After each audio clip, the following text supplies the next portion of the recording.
Centro Educacional Prisma, ligando você ao conhecimento. Olá, meus amores do quinto ano. Vamos dar sequência às nossas aulas de geografia. Eu vou voltar a uma fala que eu estou falando algumas aulas. Nós tivemos um momento em que tivemos todos os assuntos, né? Trabalhamos os conteúdos em seus devidos momentos, onde eu passei as atividades. E como eu fiz na segunda unidade, que eu tinha dito a vocês que quando eu terminasse os conteúdos de geografia, eu faria um momento só de correções. É o que estamos fazendo nessa unidade também. Finalizamos os conteúdos da unidade e agora só um momento de correção. Então, prestem atenção, porque não é um assunto novo que eu estou dando e nenhuma atividade nova. Eu só estou voltando os momentos agora para corrigir as atividades que vocês fizeram do livro, tá bom? Lembrando que quando a questão for voltada ao lado pessoal, eu não vou interferir. Quando eu puder dar uma sugestão, eu dou, mas se não for, eu não vou interferir no que você colocou. Pessoal é pessoal, combinado? Então, vamos lá. Nós paramos na última aula que eu disse a vocês que na próxima aula iríamos dar sequência. E hoje vamos dar sequência. O assunto é 202. E a atividade da 202, que é sobre trajetórias, está na página. A atividade inicia na página 207. A atividade sobre trajetória inicia-se na página 207. Lembrando que na folha lá em cima, coloque isso aqui, ó. Observação, atividade corrigida em. Esse em, volto a dizer, é a data em que você está fazendo essa correção, tá bom? Não esqueçam disso. Vamos lá. Na página 207, foi dito o quê? Observe a imagem abaixo. Aí você iria ver aí o quê? Como se fosse uma quadra, né? A ilustração de uma quadra. E embaixo ele pede assim: quais dificuldades estão sendo vivenciadas nesse trajeto? Então, de acordo com essa imagem, as dificuldades são as seguintes, né? No trânsito de pessoas e de veículos, são dificuldades, né? Falta de faixa de pedestres, tá? Semáforos, que nós não estamos vendo, placas indicativas, entre outras, né? Então, os mais evidentes aí nessa imagem é o quê? A dificuldade do trânsito de pessoas e de veículos, né? A falta de faixa de pedestres você não vê nessa imagem também. Semáforos, né? Você também não vê, né? E placas indicativas, tá, gente? Entre outros que você pode ter visto e colocado, tá? A segunda questão, aí é uma questão pessoal. Eu vou só ler o que tá aqui, mas aí não tem nada, isso aí é coisa que você vai colocar, tá? Em regiões mais afastadas e com dificuldades naturais, os trajetos são mais complicados. Como você imagina realizar um percurso nesses lugares? Então, aí você iria, né, imaginar, tá? Como seria difícil. De um lado, você tem um deserto escaldante, né?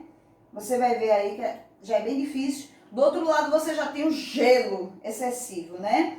Então, você iria imaginar e iria dizer, tá certo? O terceiro, da página 208, como também a quarta questão, são pessoais. Mas eu vou ler, porque se tiver alguma dúvida, dá uma clareada, tá? No espaço abaixo, desenhe como é o seu trajeto de casa até suas áreas de lazer preferidas, tá? Não se esqueça de colocar o nome das ruas, avenidas, se tiver, né? Pontos comerciais e de outros locais conhecidos. Então, você iria desenhar aqui qual a trajetória que você faz para ir para os lugares de lazer preferidos. Por exemplo, você gosta de uma pracinha de tal lugar, tá? Eu gosto de ir por exemplo, onde tem uma área que tem um parque de diversões, enfim. Você vai colocar, vai desenhar pequeno, né? Que o espaço é pequenininho. Você vai desenhar essa trajetória. Então, o que vai acontecer? Você vai desenhar, é claro que você anda por ruas. Então, você vai desenhar como se fosse uma quadrazinha, tipo a 207. O primeiro da 207. Não é igual, é tipo daquele jeito. Só que você vai tomar cuidado de colocar o nome de ruas que você passa, ou de avenidas, tá? Que você passa. Os pontos comerciais, o nome daquele mercadinho que você passa de frente, o nome daquela padaria. Não é uma igreja, não é uma escola, não é uma farmácia. Enfim, você sai colocando, desenhando e colocando, tá? Não esqueçam. A quarta questão diz assim: observe a imagem. Aí embaixo ele tem: cite algumas características que você consegue observar e escreva um trajeto que você realizaria da sua casa à praia mais próxima. Então você vai imaginar, vai ser um pouco difícil, né? Mas você vai imaginar qual seria o caminho, a trajetória que você faria da sua casa até a praia mais próxima. Fica um pouco complicado, né? Mas como vai usar a imaginação, tá certo? 209. Também é pessoal, mas ele diz assim, vejam. Na 209, ele pede: este é o trajeto que Joana faz até a escola. Então, aí tem a imagem de Joana, mostrando sua casa e onde fica a escola. Aí embaixo ele diz assim: escreva um pequeno texto descrevendo o trajeto feito por Joana. Então, você vai escrever aí dizendo assim: Joana sai da sua casa, passa por onde, dobra onde, enfim, como é que ela vai chegar até a escola? A trajetória dela, tá? Até chegar à escola, você vai escrever um pequeno texto. Eu não vou falar dessa sexta questão, tá? Eu vou para a sétima, porque a sexta é pessoal e você faria numa folha, tá certo? A sétima questão diz assim: esta é uma imagem do Google Maps, né? De um mapa. Então, o que ele diz assim, presta atenção. Você já fez uso desse tipo de recurso? Se sim, sim. Se não, não, né? Aí ele diz assim: como ele calcula a trajetória? Justifica a sua resposta. Então, veja bem. Você vai colocar esse sim ou não e como é que ele calcula. Então, veja bem. O cálculo geralmente é feito da seguinte forma, gente. Ele calcula uma distância entre dois pontos de qualquer lugar da Terra, tá? Seja esses cálculos em milhas ou sejam esses cálculos em metros, tá? Então, é a forma calculada, tá certo? Repetindo, ele calcula uma distância entre dois pontos qualquer, tá? Aí o ponto é dois pontos qualquer, tá certo? Do lugar da Terra. Então, ou ele calcula em milhas, tá certo? Ou em metro, tá?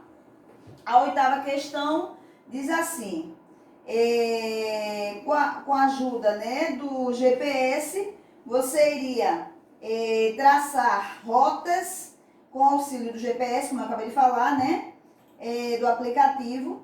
Não esqueça de anotar sua trajetória, a quantidade de quilômetros, o tempo necessário, as dificuldades encontradas no percurso, entre outros. Então, você iria traçar uma rota, por exemplo,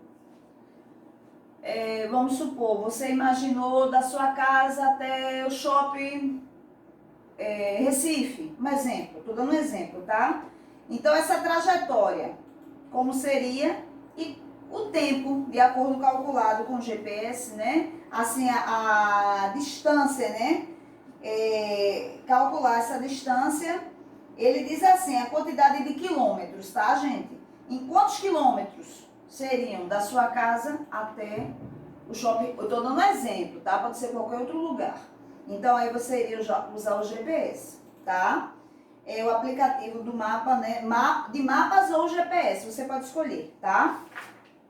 211, olha, o nono foi pessoal, tá? Foi só mostrar a trajetória. Eu vou para a 11ª, combinado? A 11ª diz assim: observe as imagens a seguir e depois responda as questões abaixo. De acordo com essas imagens, você vai dizer assim: quais as diferenças percebidas nas duas representações feitas acima? Justifique sua resposta. Então, veja bem.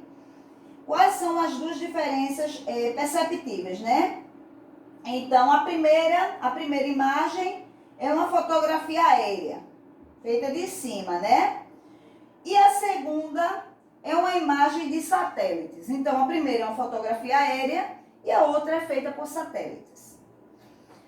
A 212, a 12ª questão, ele diz assim: você já ouviu falar que o Brasil tem dimensões continentais? Uma forma de dizer que é grande, né? Como o nosso país é extenso, observe o mapa abaixo. Então, vocês têm aí um mapa político dividido por regiões. Embaixo ele diz assim: escolha uma região que você gostaria de visitar e pense em qual via de transporte seria utilizado. Agora que você já escolheu a sua região, trace uma trajetória e boa viagem. Então, você vai imaginar que região você gostaria de conhecer, ou a região Nordeste é a nossa, né? Mas pode ser que você queira explorar mais a nossa região, ou a Norte, ou a Centro-Oeste, enfim. Você iria escolher, iria dizer qual seria o meio de transporte, iria mostrar aqui, escrevendo, qual seria a trajetória da sua viagem. Tá bom, meus amores? Agora, por fim, nós vamos ver o assunto, os endereços. Vamos corrigir esse exercício também, tá? Esse exercício ele está na página 216. Vejam bem, a primeira questão, você iria dizer se tinha costume de enviar cartas ou encomendas pelos correios. Em caso afirmativo, relate como foi essa experiência. Então, aí é pessoal, você vai escrever o que você achar melhor, tá? Veja, o segundo diz assim: pesquise mais informações a respeito da empresa brasileira de Correios e Telégrafos. Escreva no espaço abaixo e em seguida, né, você iria, depois, no seu devido momento, você vai apresentar as suas conclusões a todos presencialmente, tá? Então, aí você pode colocar o quê? Por exemplo, o dia que teve origem no Brasil, a data, o ano, né? Por exemplo, que vem se modernizando, né? Criando, disponibilizando serviços de qualidade, por exemplo, querendo corresponder à expectativa dos clientes, enfim. Você pode escrever aí as informações que você obteve com relação à empresa de Correios, tá? Popularmente falando, né? Que é a empresa brasileira de Correios e Telégrafos, tá? Eu digo uma coisa a vocês: se vocês pesquisarem, vocês vão ter muitas informações sobre isso. Aí vocês escrevam aí, tá certo? Isso foi algumas sugestões que eu tenho dado a vocês, com relação ao ano, foi criado, o mês, enfim, tá? Que eles estão se modernizando, tentando atender as expectativas dos clientes, enfim, tá certo? Na página 217, você tem o seguinte, veja. Você tem aí, você iria observar essa encomenda, que aí está, né? E iria colocar do lado o que está faltando nessa encomenda para ser entregue. Você tem aí o nome da pessoa que vai receber, etc. Cidade, né? Estado, etc. Para mim está faltando uma coisa muito importante, o CEP. Tá? Está faltando o CEP e está faltando o Estado. Porque ele tem aí Estado, mas que Estado? Tem CEP, que CEP? Então, faltam os nomes do Estado e do CEP. O número do CEP, tá? Quarto, responda. O que significa CEP? CEP quer dizer Código de Endereçamento Postal. B. Qual é o CEP da cidade onde você mora? Aí é o CEP geral, da cidade. Você iria colocar aí, tá? Aqui tem a questão, diz assim: o que você pode perceber nas imagens? Então, veja bem, o que podemos perceber aí, né? Aí você vai ver que é uma central de triagem dos correios, tá? Nesses locais, as encomendas são recebidas e separadas, devidamente separadas. Em seguida, são entregues aos carteiros, tá? Que as levam aos destinatários, tá certo? Então, você pode ver aqui uma central de triagem, onde está havendo a separação das encomendas que foram recebidas, para depois serem entregues aos carteiros e esses levarem aos destinatários, as pessoas às quais estão destinadas as encomendas. Na página 218, você tem uma imagem e, de acordo com a imagem, você vai responder o seguinte. Com base na imagem, responda o que se pede. Letra A, o nome da rua. O nome da rua aí é Sol. CEP. Tem um CEP aí, né? 50.010-470. Como estão organizados os números das edificações? Se você observar, de um lado você tem números ímpares, né? E no lado esquerdo, você tem os números ímpares, né? Que estão do lado esquerdo. Se você observar, né? E do outro, os números pares, né? Os números ímpares estão do lado esquerdo e do lado direito você pode observar, no meu sentido, para o livro, você pode observar que tem os números pares. Letra D. Há estabelecimentos comerciais e residenciais. Sim, né? Há estabelecimento comercial e há 2 residências. Que outras coisas você observou na imagem? Aí foi pessoal, cada um fez o seu, tá? Então, meus amores, vejam, com a graça de Deus, hoje foi a última correção que tínhamos a fazer com relação aos assuntos dessa unidade. Então, na página 218, foi onde encerrou essa unidade. Foi justamente a que eu acabei de corrigir, tá? Então, a segunda unidade foi corrigida de Geografia e a terceira, graças a Deus, foi concluída de Geografia também, tá, meus amores? Então, se alguma coisa ficou rápido, você volta, você corrige. Algum significado de alguma palavra, você pesquise, tá? É assim que nós vamos tendo mais conhecimentos e mais informações, tá, meus amores? Até a próxima.